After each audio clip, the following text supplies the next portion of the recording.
Hi, this is Eric at Frog Valley Tropical Fruit Farm, and today I'm going to talk about and look at all the fruit trees that are currently fruiting here at Frog Valley Tropical Fruit Farm.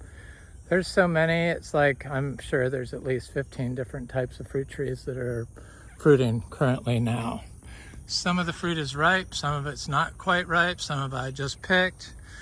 I'm also going to talk about how to build a fungal superorganism below ground that will supply all your plants' needs, from nitrogen to boron, and provide all of its water, and all here on Florida sand, which they've said in the past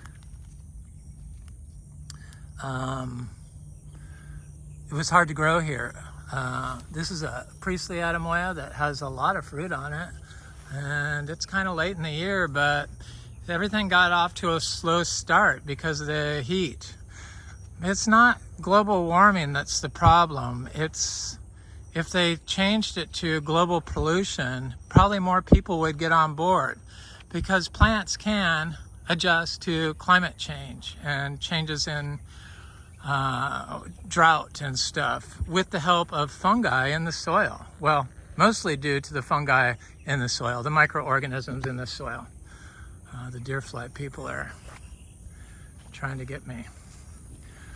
So there's the priestly Atemoya, which I consider the best Florida Atemoya that I've grown. We have Lisa, Geffner, and we have a Geffner red-fleshed that hasn't fruited yet, but that's the one I like. I don't have Dream. Isn't Dream Arkin or something like that? I don't know. They changed the names so much. So we have mangoes. This is a buttercream mango. We have mangoes on our trees, buttercream, in fall. It's going to be in October, as long as the creatures don't get it. They got my last lemon zest that I was trying to leave on for this video. I knew I should have picked it, but they got it. But there's Atemoya and mangoes. So the mango season here has been going on since April. Mango fruit season. It's been slowed down, but our trees are very young here, and we've never watered them. You don't need to water in Florida. That's just so wrong. And you definitely shouldn't be using conventional fertilizers in Florida, because conventional fertilizers prevent endophytic fungi from colonizing your tree, which is why most people that have drought issues or freeze issues is because they've been using water-soluble chemicals, and they've shown that endophytic fungi can provide all the potassium needs, which is responsible for environmental stressors, abiotic stressors, and biotic stressors, so man-made and natural stress. But if you use the water-soluble fertilizers, which is leaching into the ocean and leaching into our groundwater, and is probably the major source of global warming, is from the nitrogen, because it converts to nitric oxide, which is much worse than carbon dioxide. This is that lemon zest tree that had fruit on it up until just a couple of days ago. It's the third crop. They set fruit in July or June. I did it's in my monthly videos. So they set 3 separate crops. Set one in April, they set one in like May, and then they set one in June. I believe the second crop on the lemon zest or something didn't quite make it. So when you use these chemical fertilizers, then it favors the agilotrophies rather than, or it favors the copytrophies microorganisms rather than the agiliotrophies, which are the microorganisms in the soil that are able to work under adverse conditions with low nutrients and unavailable water to transfer those nutrients. So everyone waters, but you don't have to here. And it's crazy that they even say you have to. They say that the sand is the Florida sand is lacking in nutrients. No, it's not. It's lacking in available nutrients because people mow. When you mow and you remove all the plants from around your tree, your soil becomes compacted and then becomes acidic. So you want the living root in the ground undisturbed that nature puts there, that puts organic matter into the soil and buffers the pH in the optimal range so that your tree can uptake calcium and do the water cycle correctly. The water cycle doesn't move through the soil in compacted conditions. So this is the cashew tree, and I'm sure that there's fruit on it, but I don't see any over here. I've been getting little random fruits off of it. It did a long, big bloom, and then the heat set it back, but I don't really see any flowers on this side. So I'm going to try to go around to the other side, and hopefully there's some old flowers that were on it, but it doesn't really have any. So when you mow and it becomes compacted, the nutrients become unavailable. All the calcium, the sand is made from crushed shells and crushed coral, which is full of all kinds of minerals that aren't readily available to the plant for uptake. So that's why you need the fungi in the soil to excrete acids on the mineral and transfer it to inside the plant tissue to deliver it where it's needed. That's why the leaves on naturally grown, this is the flowering part of the cashew. There's some up there. I'm sure if I really looked, I could probably find some fruit, but I haven't been over here in a while and I haven't really spotted it, but it's kind of slowing down for the winter. So the fungi, the endophytic fungi that grows in this type of situation, where we haven't been using chemical fertilizers, and we allowed this to grow out, this orchard flora. This is jackfruit. We have fruit on a jackfruit. I'm heading over there, and not that one. That's a seed-grown jackfruit. It has not fruited yet. These are lychee trees. Of course, this time of year they're not fruiting, and so the endophytic fungi, when it's allowed to live in there, potassium is the thing that deals with stress. So potassium, that's the K in the NPK, is available in all plant roots and all plant tissue. So the endophytic fungi that's connected through mycelium in the ground connects all these roots together, and then they trade nutrients from the plants to the trees or where it's needed, and water. It's like this whole system of growing that's just recently been discovered since like 2021, I think. I've been talking about it, but I didn't realize that now they have proof about the endophytic fungi delivering the nutrients to the plant and sharing nutrients. So we have the jackfruits. This little tree has about 8 fruit on it. This is a really good small round type. It's a grafted tree. I don't know what it is. It's a golden one. It's a crunchy. It's got more than 8. It has fruit all over it. And it has some that, some of them, it's got like 20 fruit on it, I see. This tree is amazing, but I have been giving it big piles of our grass. So the grass, the whole thing with the grass is where the endophytic fungi really like to reside, inside the plant and in the roots of the plant. And the endophytic fungi doesn't always live inside its host. The endophytic fungi protects the host, the tree, from insect pressure. But yet in Florida, we've killed them through our management practices and the persistent use of insecticides and fungicides. Fungicides are the worst. Fungicides are made from like mercury and copper and all the nasty heavy metals that cause severe health issues when consumed, which is what you do when you eat. This is my vegetable garden, so I put down big piles of manure, like 20 piles here, and covered all this stuff in August. And now I've been pulling the manure back, or the hay back. It's mostly hay, there is some manure. This one I did a study plot of fresh manure and the old manure. So it's like August, September, October, 2-month-old manure. But then I scrape it into the soil. The soil's all aggregated until I like put the rake in it, and then I put the seeds in it. But the armadillos like to get in here. That's what that is. This is all greens mix, and then over here I have radishes and cilantro, and I just planted them a couple days ago. I don't water them, but I have this natural orchard floor. This is what's missing in agriculture today. They don't have permanent undisturbed systems adjacent or in between their grow systems. So they're not getting the endophytic bacteria, or the oligotrophies, microbial life that live inside the plants and are able to get nutrients, the mushrooms, the fungi. Not mushrooms, but it's fungi.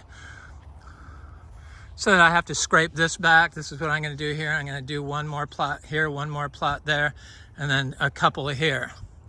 I have asparagus growing. It seems to do okay, but this year the rabbits really got on it, and I think they took out a whole section. I had a huge giant plot of it right there, but they got it. Yeah, this is what's missing, is the undisturbed. This is what's left of what the rabbits didn't get, this little asparagus. So, seed grown.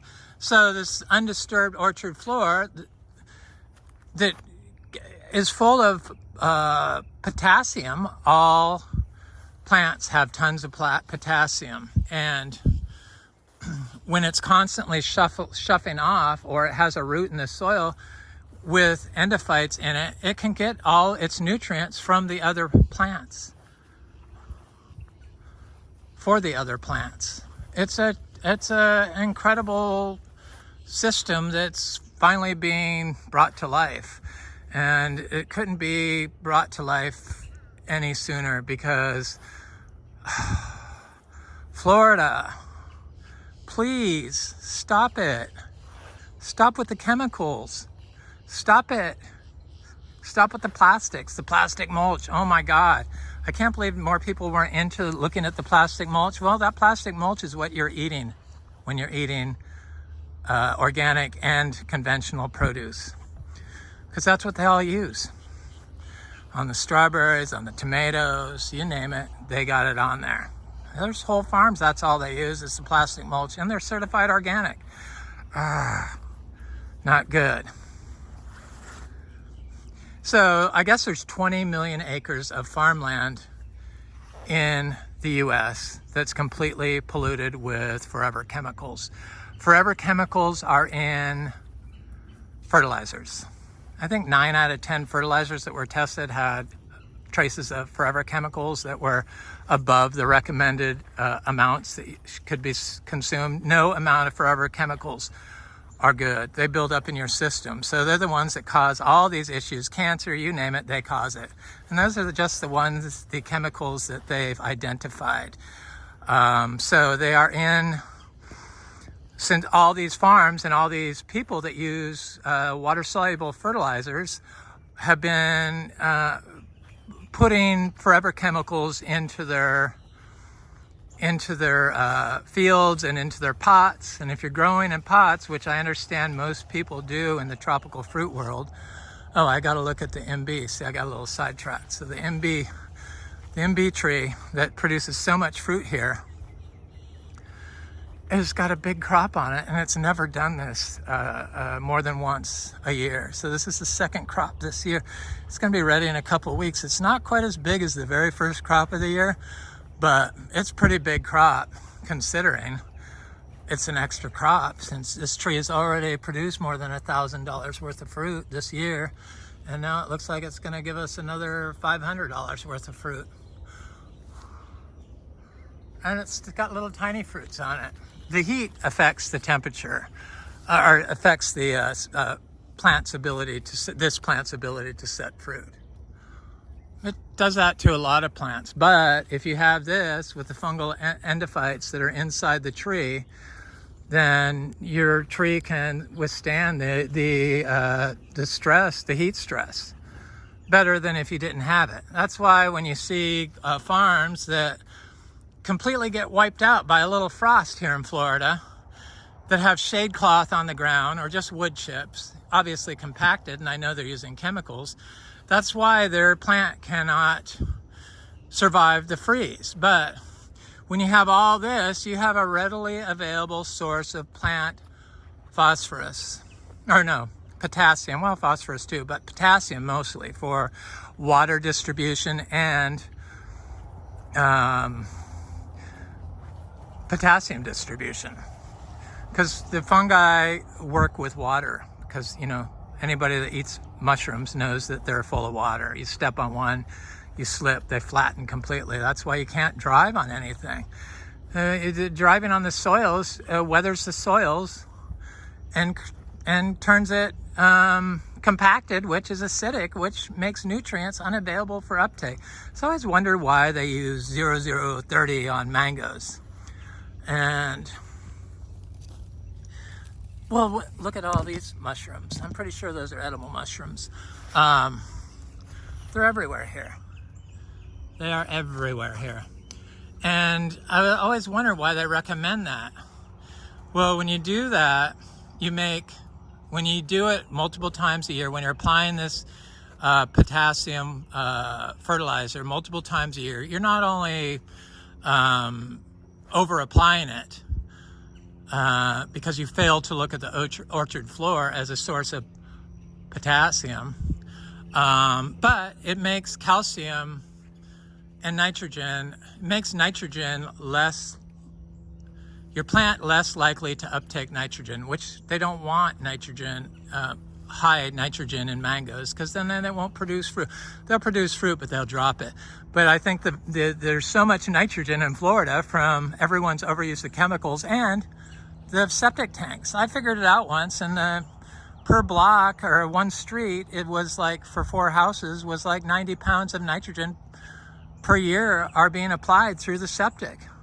And that's all mixed with PFASs and PBAs and all the other garbage that people put in their mouths and excrete into the septic systems. And then the septics today are made from plastic, which collect PFASs from the environment and create a film on it. I believe these are edible mushrooms too. I don't know. I wish somebody that knew mushrooms would come by here and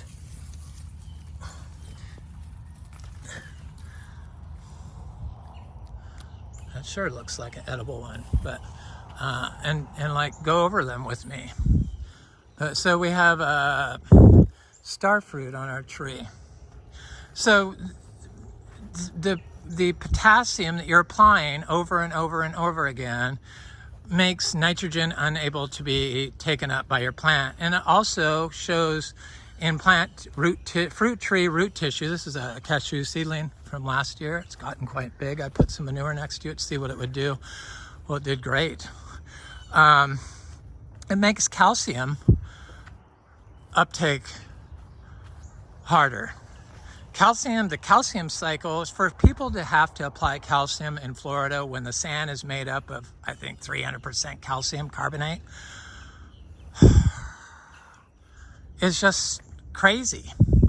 It's crazy that the schools aren't showing people that it's wrong to drive on your property and to compact the soil.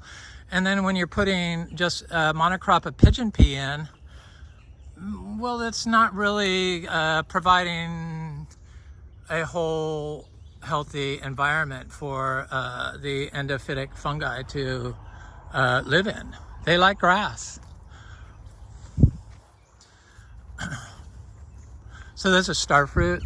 I was saying I didn't like star fruit, but I've started liking them because our star fruit are very sweet. We have Carrie and Ken Bang An or something like that, or Sri, that's what they call it.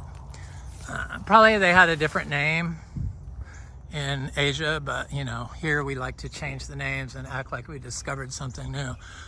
Sorry, Asia. It's the American way. And then spread misinformation throughout the world so that we can sell pollution throughout the world. So yeah, when you have this orchard floor and there's always constant available potassium that the fungi can tap into, then your plants survive freeze and drought stress. We don't worry about drought. We don't water anything. You don't have to in Florida. It's crazy to think that people have to water here. And it's crazy that the citrus industry uses between 19 and 29 gallons of water per tree per day. That's crazy. That's what they recommend. Thank you, UFO. Crazy. We have citrus with fruit on it. So the bananas I've talked about before, I felt like they were those aren't the best bananas in the world, but I pulled pups off them and then they started ripening right away. I don't know, all this stuff is just crazy. They say to apply that much water a day when you don't have to. And bananas are full of water, and they're full of, guess what, potassium. So, and they're grass. So they have mycorrhizal relationships in there. They also say that plant breeders or plant growers that use chemicals year after year after year breed the endophytes and the plant's ability to signal for endophytes to come into their tissues. So there is a reason why some of these nurseries that sell plants like Jaboticaba, why those plants are unable to grow in my system here. It's all, the information's all out there. So why we continue to do it, why are we continuing to use fertilizers when we know that they are the source of PFASs? So they put these nitrogen fertilizers in ammonia salts fertilizers in fire the fire prevention foams and stuff. It's like, why would you put fertilizers in that? Because I don't know, the salts, I guess, or something, the way they make them, they are like non-flammable. Because if they were flammable, then everyone's bags of nitrogen would be catching on fire. So they put that in the firefighting foam and stuff. And that's where the source of the PFAS is coming from. But yet we're putting it on all our agriculture crops. Bill Gates owns the largest Superfund site in the world, just by the fact that he owns all the farmland. He's still going off about those cows. Please, you think somebody with so much money and so much ability would try to tell people that it's not the pollution from the cows? People aren't going to give up eating cows in America. I know that. But it's the way they're grazed and grown. So all fertilizers, whether it's your LECA or something else, is coming from an industrial source, whether it's a sewage sludge or cow sludge or industrial waste. That's where they come from. And I really doubt that any of them are safe to use. But yet, that's what's pushed. And all these sea turtles and everything that are getting all these growths on them, all these tumors that are covering the sea turtles, is from the plastic pollution that they're eating. The plastic pollution. Those were ice cream. We only grow ice cream bananas. So we have some nice racks on our ice cream bananas.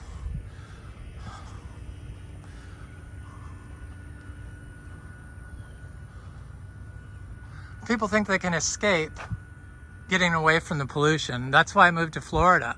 I was living in New Orleans and I got all these health issues after Katrina.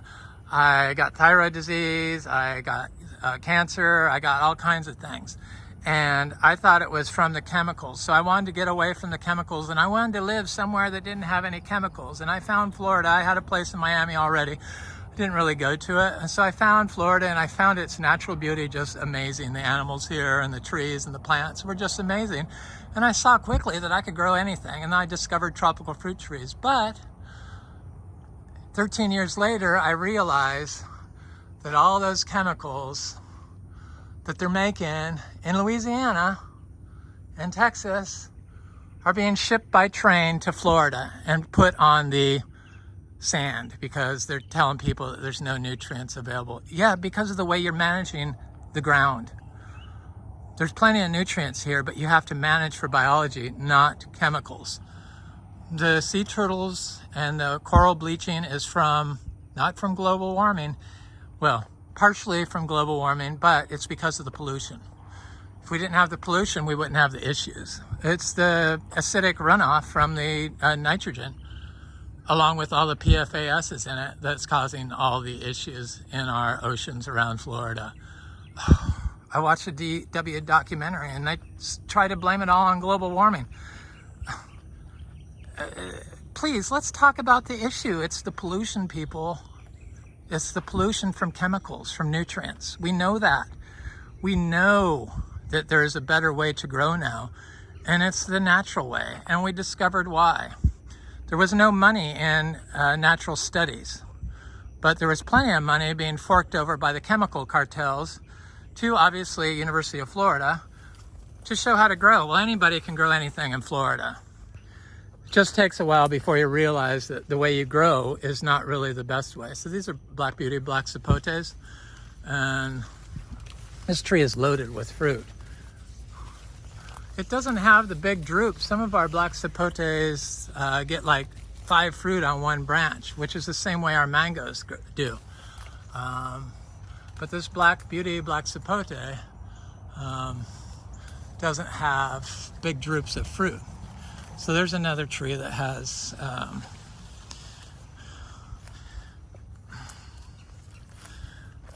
fruit on it. So the Biodynamic Association, we used to be biodynamic certified and organic certified, but we're not any of those things anymore. I do enough videos and talk about it enough. I think people can see that I care about the food that I produce here, and I'm really not into selling fruit. That's why I don't push it, and that's why I really don't do it. I kind of give it away. I do. But next year my partner is retiring. They're in Tokyo right now, and next year they're hopefully retiring. I've said this before, but they never have done it. And then they want to sell the fruit. I said, okay, you keep selling it, but I'm going to keep doing it I do. And I enjoy giving fruit away. It makes me happy. So I like doing things that make me happy and feel good. So that's what I do that. So that was the Achchachairu. I wanted to see if they had any fruit on it. So this is egg fruit. Look at all the fruit on it. It has a lot of fruit. This is one called Delightful. It's quite good. Creatures did get quite a bit of this fruit, but it also has more blooms on it. It's in a lot of shade. But it's still produces quite a bit of fruit. And it's a grafted tree. I thought it had some little fruit set on it, but I don't see it. I have some raw sapote fruit. We have passion fruit that's available. I forgot what I was going to say. I hope I can remember. That's the problem with multitasking. This is that Garcinia macrophylla. Look at the leaves on it, are huge. Does really good inside this. That's why the whole thing we have passion fruit. Other side probably has more. The trees and the plants do good next to each other. The whole thing where plants compete with each other, no, they don't. They're working together and held together by the micro superorganism in the soil, which we've created here by constantly focusing on soil health and fungal dominance. Agliotrophies, not copiotrophies. Copiotrophies are mostly bacteria, so they're around in areas where nutrients and water are readily available. So they don't have any of the microorganisms that can help plants survive drought and find nutrients that are needed. And you don't need to add micronutrients here, obviously. If all this stuff is able to grow in fruit, there's no nutrients needed. We do apply raw zebu manure daily, year-round, just like nature would do, with just a tiny little herd of cows on 10 acres. So I have 4 big cows and 1 little cow. And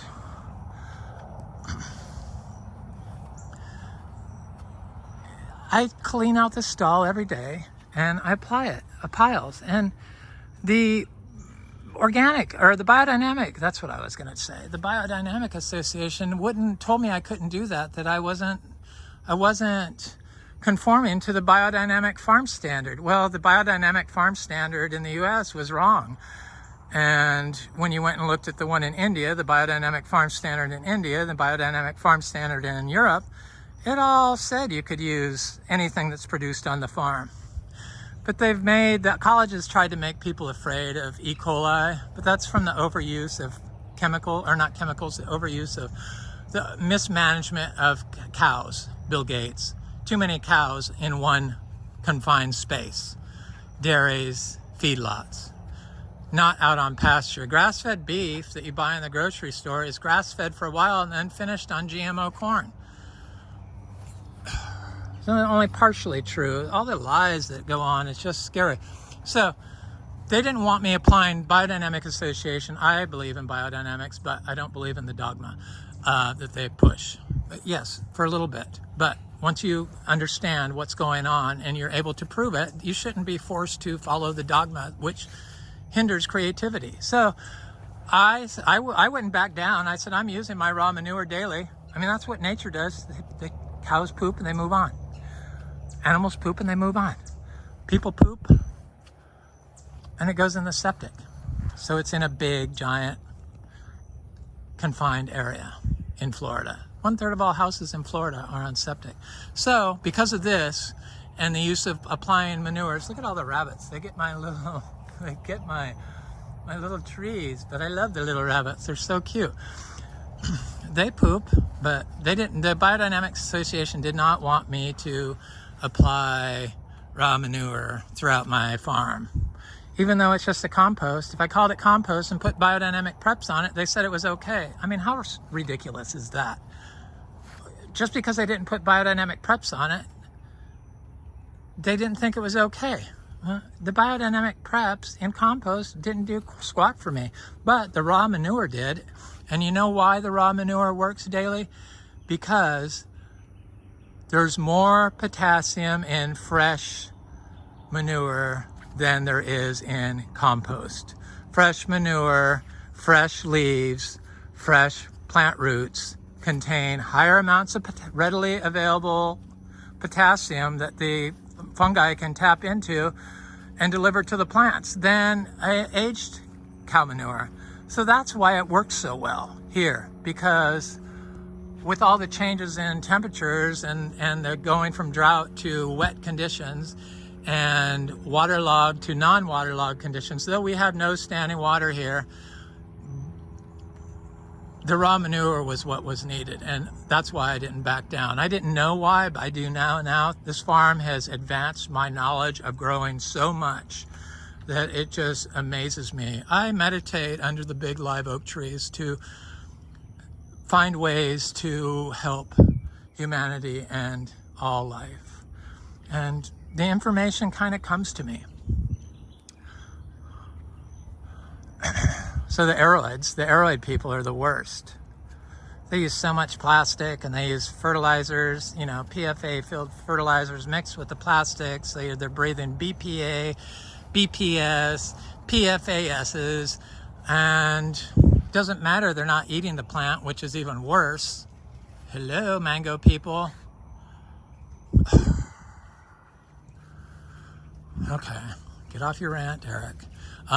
There's the cacao. So the raw manure works in small amounts if you have a living orchard floor like this. So we have cacao fruit and lots of flowers. So there's a little cacao fruit there. Let me see if I can get it there. Camera's not there. You can see the little green thing, but these are all flowers. It's covered in blooms. This tree is flowered and fruited already, dry farmed. Why this is not like so amazing to people, but it seems like people like to watch people that can hoard plants. So the more plants that you can hoard, even if you don't know how to grow them, the more people want to watch. They don't want to hear all this stuff that's bad for the environment. I looked at DW documentary on the problem with the coral in Florida. And it's like I read the remarks and I thought, this is what's wrong with people. They just don't understand that it's the pollution. None of them mentioned pollution. I did, of course. These things look great. They're in the ground now. And here's a Philodendron maximum. There's a new leaf. These are Anthurium regalis. I'm getting ready to put them in the ground. This is my Philodendrons Patriciae, and it's doing great. Gigas, Melanochrysum, Chirone mascara. I planted a bunch of meringue, and I planted some, I planted Mangostana, Garcinia Mangostana. All this stuff's coming up. Because I know, because of the system I have here in place, the fungally dominant system that we've built over the last 8 years, that it's finally to the point now where it's probably going to be able to support the highly tropical species. If you're using chemicals, you're never going to be able to do it in Florida. It's just a constant change that your trees can't adapt to. They can't adapt to the change in temperatures. They can't adapt to the change in water. They can't adapt to anything. And you can throw all the potassium you want at it. It's just going to wreak havoc on your other nutrients uptake by the plant. Okay, let's get to the fruit trees. Yeah, there's more bananas. So we have 345 bananas. I thought I'd be up to like 365 by now, but there's a huge rack. There's a huge rack. We got a lot of bananas. I planted some pink wampy seeds. There's citrus. We have citrus fruit. I'm working my way over there.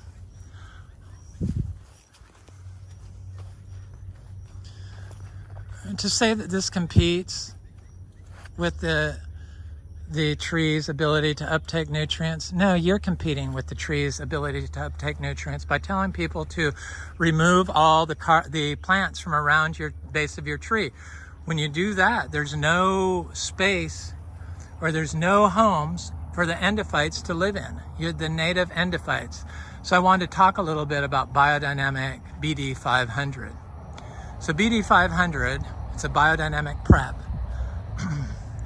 And you bury it in the ground at fall equinox in a fertile area. I did it where we make compost underneath an ancient live oak tree, or a laurel oak tree, and which is what that is. And then you dig it up in the spring, and then you scoop out like a tablespoon, like a small amount. I forget how much it is. You can look it up at Josephine Porter Institute. And then you do a spray, but they spray using plastic spray things. All these plastics we got to remove. I'm not picking on anybody that used plastics. I'm just as guilty. I did it too. I just knew not to do lots of black plastic pots around here. They just seemed wrong. Here's the live oak tree. Look at this ancient tree. It's very old, gigantic, huge old tree that's finally getting super healthy. So rather than spray, I did that when I was biodynamic, but I noticed in the final years of being biodynamic, I was biodynamic certified for 3 years, but they just tried to push me to do dogma and do silica sprays, which they're known carcinogens and not healthy for you. Look at my little Romy. I'll be right there, my little sweet angel. Oh, he's such a good boy. Yeah, I mean, some of this dogma is like, it's just dogma is what it is. It needs to be thrown by the wayside. But so I pulled up the horn because I would make the horn, And then I looked at it and I just felt like there was animals in it. So we had all these areas of standing water because this was lawn. And so we had huge areas like everyone else that had standing water.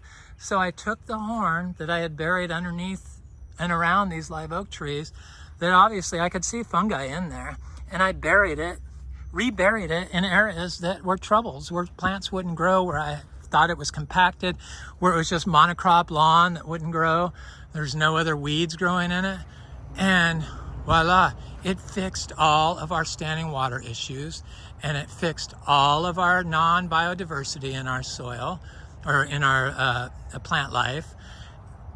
And I feel like I don't have to do it anymore, but I did so many horns. I did like 70 horns last year. The year before I did 90 and buried all of them. I didn't spray any of it.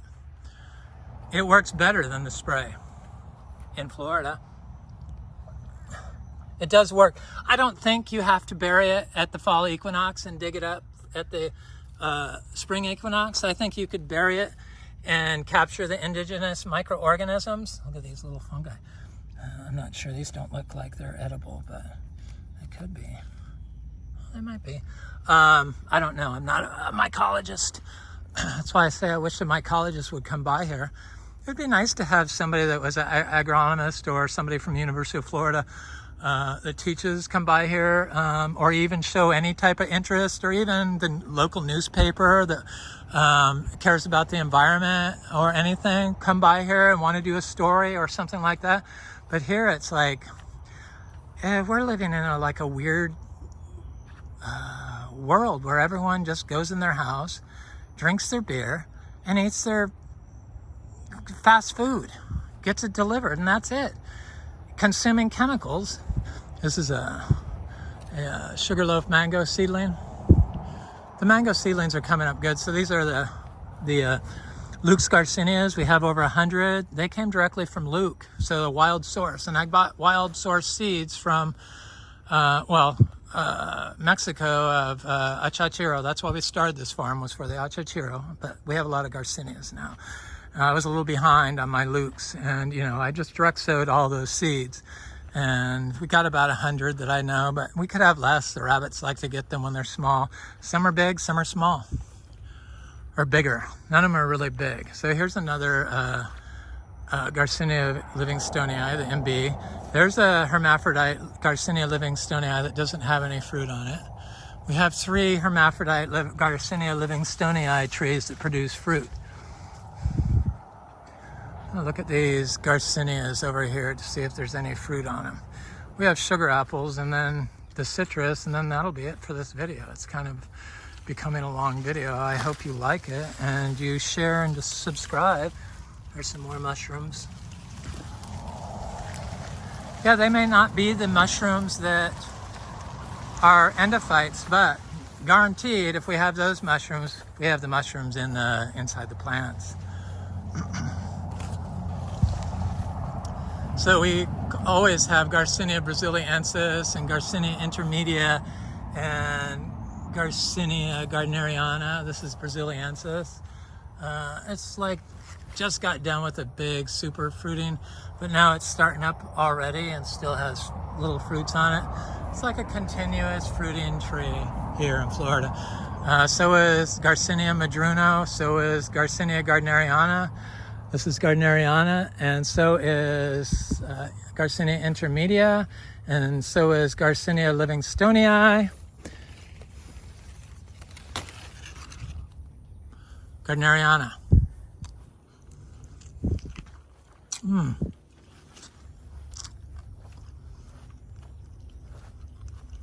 I ate the skin and all. Last video I looked at the Charichuelo. I picked a fruit on it and ate it and showed you that it was blooming again, so I'm not going to go there. My little Romeo has been tied up for an hour or so. I try to work with him every day because I want him to be very well mannered as a bull so that I can deal with him and bring him in the house, of course, and stuff like that. Yeah, I talk about selling this place. I am open to selling it to the right person. Just because I'm kind of getting older, and to tell you the truth, the heat bothers me, and I'm just not into selling stuff. And it seems like that's what people want to do. They want to sell stuff. I kind of don't see my partner ever selling it. We'll see. Maybe I'm wrong, but I just don't see them selling it. This area was a horrible area, and I put more than 30 of those biodynamic horns throughout this area. And then all this other, it was just monocrop lawn. They sprayed, I'm sure, glyphosate on that chain link fence there, and then it would run off and settle into these lawn ponds, and nothing would grow in here. I couldn't figure out what it was. Stuff didn't start growing in there until I put the biodynamic horns in there and started putting bananas in there. So yeah, we have sugar apples. We have quite a bit of sugar apples, little tiny ones that are like, try to see them. Quite a bit. It's been a very long season for the sugar apples. People have bought seeds from us. To be honest with you, when people come by here, I just give them seeds. But if you don't come by here and I have to like mail them to you, I charge something, because I have to charge. But I still give plenty away. It's more than like, I say I sell them for $4 for $1, but basically it's like twice that. I give, $8 for $1 or something like that. I try to give more. If I had all kinds of different seeds of Atemoyas, I would have sent those out. But for some reason, the Atemoya fruit, the least Atemoya fruit, didn't ripen up in time when I said I would send out the seeds last time. There's more black sapotes that got fruit on them. This is a Bernicki. These are all pigeon peas. My friend Frank gave me all the seeds for pigeon peas several years ago, and he said, I got them, so you just have to throw them and they'll grow. And that's actually what they do. So you just throw them where you want them and they grow. And then he gave me all my cassava. My friend Dan and Sebastian, hi Dan, he gave me yellow or white. Frank gave me yellow and white, but I don't even know where they're at. I think I do, but I don't think I could tell the difference. So here's an Achchachairu tree that's finally getting enough size to produce fruit. Do you think it's being competed with? No, it's being helped. Okay, I see ripe guava fruits. See that?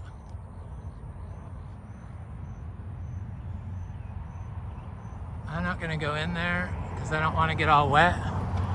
I want to go look at the citrus, kind of wind this video down. But yeah, we have guava fruit.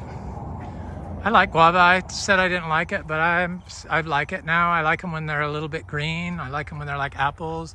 So we have like 10 different types of guavas. My friend Frank gave me 9 of them. That one I bought from a nursery, Lara Farms. It's the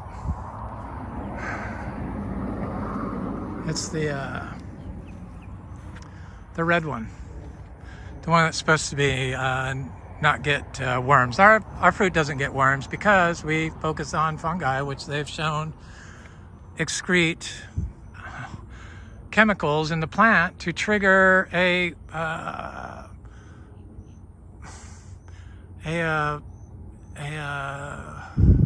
polyphenol, or a hormone to repel the insect. I'm going to try to remember to put the links of the stuff I read. This is the black sapote, and I see it has fruit on it. So there's not a lot of drupes this year. In years past we've had. So here's our citrus, our Miko lemons. This is our very own citrus. They're starting to turn yellow. They're very nice citrus. There wasn't a lot of fruit. This is, we grew these from seed. From our own citrus. There wasn't a lot of fruit because last winter when they set flowers, we had just had back-to-back droughts. And I've never given them inputs, and I've never watered these, ever, from seed. And I plant them when they're 2 inches tall in the weeds. We have hundreds of citrus going on. Do you think that has greening? Hell the F no. Those little marks on the outside, that's from the birds, the black birds, starlings and stuff that in the spring, when the fruit is small, I guess, and highly oil, they scrape their beaks on it. One of the people that was here, I can't remember her name. I wish I could. Told me that, and it's true, because I do see the birds pecking on them, and that's what that's from. It's not from greening. Bananas people are looking good, huh? There's a big Achchachairu in there. There's some mangoes in there, and bananas and cashews that are like popping up that I planted. There's quite a bit of stuff coming up here. I've been planting all these Garcinia seeds. I just keep planting them. I just can't help myself. The more, the merrier. So yeah, when you let this grow out and it's got shade, and when the plants get too much shade and they're being fed chemicals, especially chemicals that are laced with forever chemicals, because that's what you get with fertilizers, conventional fertilizers, PFAS filled chemicals. Look, it goes into your food and you consume it, and then they spray them with copper. Our trees don't have issues. Our mangoes do not have issues with powdery mildew or anthracnose. Sure, they might get anthracnose on them, but the fruit doesn't fall off. I would rather see spots on my mango fruit than know that they've been spraying copper on the fruit. Copper is a known toxic compound to all life when applied in amounts that are not collected by nature, which is what fungi do. So when you're spraying your tree with copper, or you think your tree has a copper deficiency, it's probably because of the management that you've done. Anyway, this is Eric at Frog Valley Tropical Fruit Farm, and I hope you have a beautiful day, and I hope you stop using plastic, and you definitely stop using fertilizers to grow. Grow your lawn out. Do something other than perennial peanut. Do perennial peanut with other things, but grass is very important for building soil. I hope you have an excellent day. Stay healthy.